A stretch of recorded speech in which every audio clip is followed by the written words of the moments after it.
The collard plant. And this, as I said, this plant has survived 3 winters and 2 very hot, very dry summers, partially because of the moisture coming out of the dryer vent.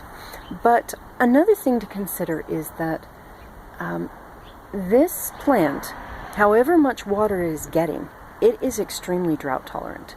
There's no way, there's no source for water.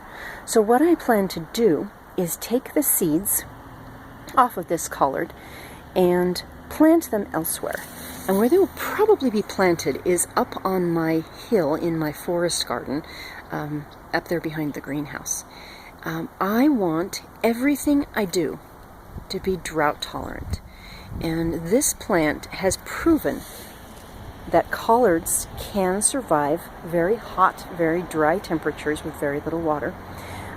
So I will continue to try to propagate this plant and see if I can get a variety of collards that are actually drought tolerant. Talk to you later.